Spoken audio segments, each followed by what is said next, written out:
Fala, meus amigos e amigas flamenguistas, estamos aqui novamente para trazer mais um vídeo no canal com as últimas informações do Mengão.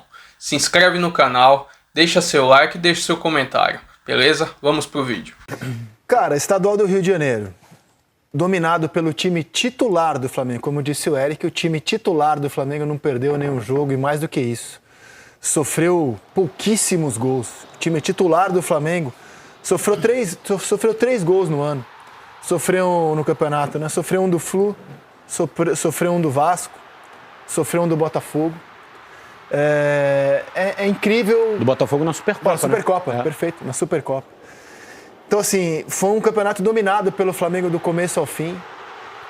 E eu exagero ao dizer que aquele Fluminense, que era páreo para o Flamengo na ideia de jogo, porque no investimento nunca foi, mas na ideia de jogo, fazendo aquele time de pé em pé, com a bola chegar no cano, de pé em pé, aquele time não existe mais. E no Campeonato Estadual do Rio de Janeiro, hoje, com o Botafogo largando o campeonato, o Vasco na situação em que está não é de hoje, o Flamengo praticamente competiu contra ele mesmo. Então era aquela expectativa de que tem que ganhar por ser tão melhor, mas como vai ganhar? Vai ganhar de um jeito consistente, sólido, dando espetáculo?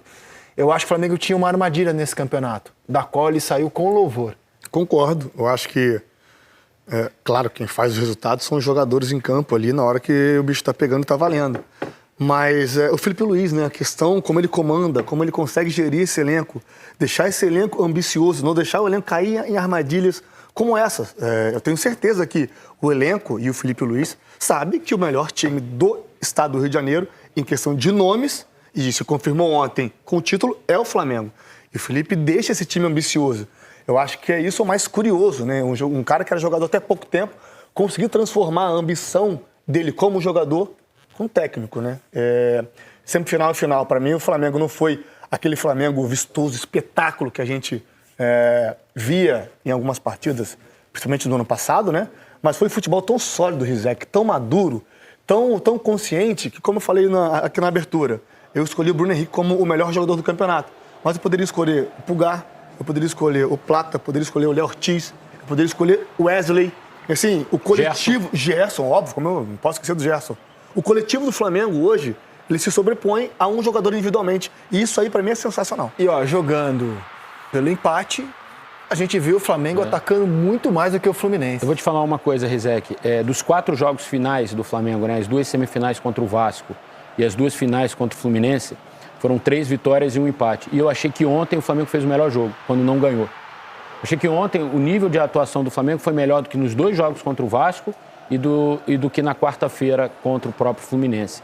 Achei ontem o time controlou muito o jogo, ofereceu muito pouco a bola para o Fluminense. É óbvio que num clássico, um lance pode ser decisivo e mudar a história, como o Lino citou. Como esse que a gente está vendo, inclusive. O lance do Keno no fim do jogo, a gente vai ver daqui a pouco, né? Ou esse gol anulado. O gol anulado, na volta, teve o lance do Keno que o Rossi faz uma defesa. E aí poderia ir para o pênalti, enfim, mudar tudo que a gente está falando aqui hoje. Mas acho que o nível de atuação do Flamengo ontem foi melhor do que nos outros jogos das finais, minha opinião. Acho que o Flamengo ofereceu muito pouco para o adversário e criou muitas possibilidades para fazer 1, 2, 3 gols até na partida de ontem. Não fez por característica mesmo, eu acho, dos jogadores que atuam na frente hoje no Flamengo. Não são jogadores que têm muitos gols na carreira. O Plata, o Luiz Araújo. Também porque o VAR tirou esse gol do Flamengo que vamos debater, se foi bem tirado ou se foi um acerto. Fato é que era um gol de título, anulado, me parece que o Flamengo... Tá vendo o lance logo a seguir? Exato. É um lance que podia mudar a história. Volta meio desconcentrado, tem essa chance. E aí eu queria fazer um elogio ao Rossi. A bola vai pouco no gol do Flamengo. E quando vai, ele está concentrado, ele tá pronto. Eu acho que o Rossi é também um ponto positivo do Flamengo. Subestimado o Rossi. Cara, o Rossi hoje tem jogado mais com o pé do que com a mão, né? Não, é porque o Rizek fala que ele nunca ganha no quem é quem aqui. Eu fiquei pensando isso. A gente elogia pouco o Rossi, porque a bola vai tão pouco no gol dele, mas quando ele vai, ele está sempre concentrado e pronto. Ele faz muita diferença na saída de jogo, né? Muita diferença. Ele tem jogado mais com o pé do que com a mão. Perfeito, é verdade. Mas quando a bola foi nele no lance capital, ele estava pronto para defender. Eu acho que ele é reflexo do amadurecimento do elenco do Flamengo, porque o Flamengo contratou muito. Nessa temporada não precisa contratar, o Flamengo chega com um elenco que vai amadurecendo, se adaptando, entendendo um pouco mais o funcionamento da equipe. Os 2 jogadores que o Flamengo contratou esse ano, um estava no banco e o outro estava machucado. Sim. O Danilo machucado e o Juninho no banco, né? Você vê O time que jogou ontem a final é o time do ano passado. O Pulgar, cara, o que era o Pulgar na chegada dele, o que é o Pulgar hoje, vários jogadores. O Plata está amadurecendo também, chegando no nível que se imagina dele. O Arrascaeta voltou a jogar bola agora nesses 2 últimos jogos. Então, esse amadurecimento do elenco do Flamengo está fazendo diferença. Tem 2 jogadores desse time do... Essa cena é muito legal, né? Porque, Isso é bom assim, demais. é a junção das 2 maiores gerações da história do clube, né? Em termos de títulos, né? Você tem a geração do Zico, representada pelo próprio, e a grande geração de 2019 para cá, representada por 3 protagonistas ali, né? O Bruno Henrique, o Gerson e o Arrascaeta. Então, acho que ali houve uma comunhão de gerações vitoriosas. Mas o que eu ia falar é que 2 jogadores muito importantes desse time do Felipe, o Wesley e o Eric Pulgar, eles são muito mérito de um técnico que eu critiquei bastante na passagem pelo Flamengo, que foi o Sampaoli. O Sampaoli põe o Wesley para jogar, dá confiança, descobre ele, faz dele um lateral ofensivo, e o próprio Pulgar, que estava relegado quase que à dispensa, e o Sampaoli o traz de novo para o time titular, e a partir da passagem do Sampaoli pelo Flamengo, o Pulgar se torna o volante titular do Flamengo. Quer dizer que teve, então, 2 coisas aproveitável da passagem do Sampaoli. Sim, foi o técnico que talvez que eu critiquei e tudo, achei que o trabalho do Sampaoli não foi bom no Flamengo, mas acho que ele fez coisas boas também, né? E, no caso, as coisas boas que eu acho foram aproveitar esses 2 jogadores. Agora, com o Felipe, o Wesley tá um foguete. Ah, sim. Porque assim, o Ele Wesley deslanchou, né? Deslanchou. Ele vira titular a partir do jogo contra o Corinthians, na estreia do Felipe Luiz, não sai mais do time, da semifinal da Copa do Brasil. Ele, o Léo Ortiz na zaga também. O Léo Ortiz na zaga também são escolhas que o Felipe fez naquele momento pro time titular.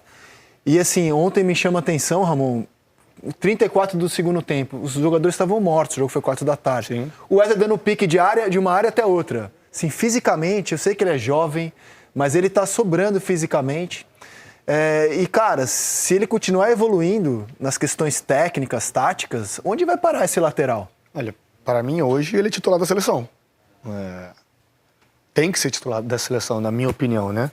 Porque a seleção, para mim, é você, obviamente, convocar os melhores, que o treinador acha, e aproveitar o momento de cada um deles. Eu acho hoje que o Wesley...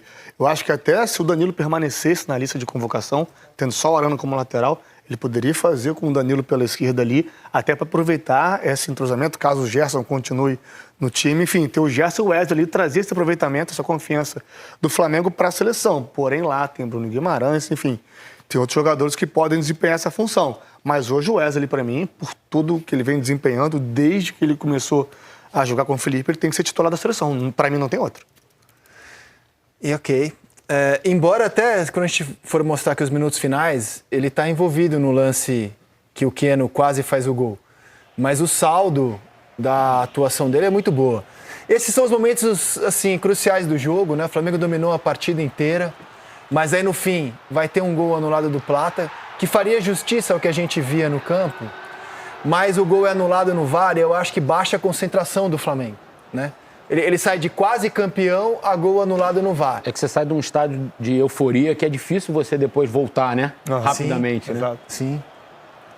E aí, na volta, o Fluminense aproveita esse raro instante de desconcentração do Flamengo e vai ter esse lance que é o melhor lance que ele cria em todo o jogo, né? Aos 43 com o Keno. Tem um choque ali com o Wesley. E o Rossi estava lá na única defesa que realmente ele precisou fazer em 90 minutos. Por isso que eu dou valor ao Rossi. A bola chega uma vez no gol dele, aos 43, e ele estava pronto para defender. Vai ter mais um gol anulado num incrível pique, numa incrível arrancada do Juninho. É incontestável. Aí é por impedimento. Aí é matéria objetiva, o VAR mostrou o impedimento, está impedido, não tem discussão. O do Plata é que houve bastante debate, né? Assistências anuladas. Agora, E aí o Fluminense vai ter uma última chance, que não é bem uma chance, assim, ele vai chegar na área, vai ter um escanteio que o juiz não marca a favor, só para mostrar como o Fluminense fez ainda alguma espuma até o Flamengo levantar o caneco. Agora, foi do Juninho o gol do título, né? Porque ele faz o segundo gol na quarta-feira, o jogo termina 2-1. E ontem foi 0-0. O gol do título foi do Juninho, né? Vamos avaliar a participação do Juninho nas finais, então. Foi muito boa. Foi muito boa? O cara é reserva, teve pouquinhos minutos. Entrou. Isso. Fez o segundo gol no jogo no jogo de quarta-feira, né? O jogo acabou 2-0, 2-1. Tava 2-0 quando ele fez o segundo gol, né? Ficou 2-0. E aí no outro jogo ele entra, o jogo é 0-0, ele participa de 2 gols que foram anulados. Muito boa a participação dele. Assim, eu acho que ele vai muito com o que o Felipe Luiz prega, da questão do reserva, de quem tá no banco, de entrar e potencializar o jogo, né? E ele consegue fazer isso. Eu tô contigo, Ego, também. Apesar de eu achar que ele ainda não deva ser titular, até por toda a adaptação. É outra discussão. Exatamente, é um outro contexto, já é outro debate. Mas ele entrou bem, movimentando, né? Veloz, rápido, né? Esse lance pra mim não é falta, desculpa, mas pra mim não é falta. Eu só faço um adendo. Cidade, apesar de o Juninho também te dar isso, mas como o outro jogo começou assim, o Felipe manteve. Mas se começasse com o Juninho, teria nada de errado. Você já adiantou sua opinião. Você achou que o primeiro gol foi mal anulado? Você não viu falta? Sabe por quê, Zé? Que podem falar, porque o Juninho, ele se escora no Ignacio e cai e derruba. Mas se você pegar um lance de jogada de pivô, uma jogada de disputa assim, essa jogada acontece 97% das vezes. Isso é normal, é disputa por espaço. Eu acho que o árbitro tinha que ter dado essa falta ao Arleu no campo, mas... E aí a imagem que o VAR usou para anular. O VAR entendeu que a mão do Juninho na coxa do Ignacio tem ali... Essa mão faz o Ignacio cair. Foi esse o entendimento do VAR para apitar falta. O empurra, acho que consenso que não acontece nada. O VAR entendeu que essa mão na coxa do Juninho puxa o Ignacio e impede que ele possa seguir de pé. Você não fica com a impressão que essa mão na perna do Ignacio não é para ele já dar sequência na jogada? Ele não se joga. Geralmente, quando um atacante está recebendo uma carga de um zagueiro que é mais forte do que ele se projeta para frente para tentar cavar a falta, né? Ele já cai com essa mão, pelo menos a minha interpretação olhando o lance ele já cai para levantar, não, tanto que ele já cai rápido, olha só, se a gente ele vai cair já levantando. Não é uma mão que ele vai se jogar. Então, assim, é interpretação. Para mim, isso foi um lance normal de jogo e um gol mal anulado. Cara, eu não chamo de erro de arbitragem. Não é erro de arbitragem, porque você pode ter as duas interpretações olhando no VAR. Você percebe que o Juninho, quando cai, ele derruba o Ignacio, né? O Ignacio só cai porque o Juninho cai em cima dele. O Juninho não cai por causa do Ignacio. O Juninho está indo para trás e acaba se projetando sobre o defensor fluminense. Pode marcar. Só que se o juiz não marcou dentro de campo, ele não interpretou, não era lance para VAR. Eu não chamo de lance de arbitragem, também acho que não é falta, acho que no calor do jogo esse tipo de lance é normal. O zagueiro deveria ter sustentado a jogada, não sustentou, a jogada seguiu. O árbitro interpretou da mesma maneira. Por que raios o VAR tem que entrar para fazer uma leitura que já foi feita pelo árbitro dentro de campo num lance que é absolutamente interpretativo e duvidoso? Honestamente, acho que é muito mais um erro de procedimento, né? Do que um erro de arbitragem. Eu acho que é um erro de arbitragem.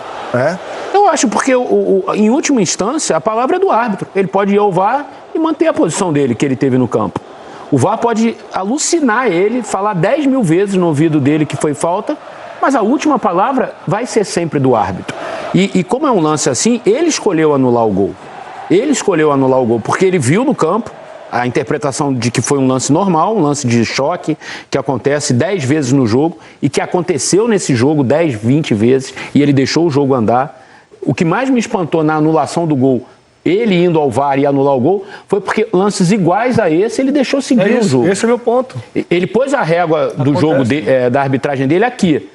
Aí no lance capital ele manteve aqui. Aí o VAR chamou e ele baixou. Então, ele escolheu anular o gol. Então, para mim, discordando do meu amigo Lino, para mim é erro de arbitragem, é erro do árbitro que estava em campo. Porque ele ainda teve uma segunda chance de ir lá e manter a posição dele. E não manteve. Beleza, ele quis anular o gol.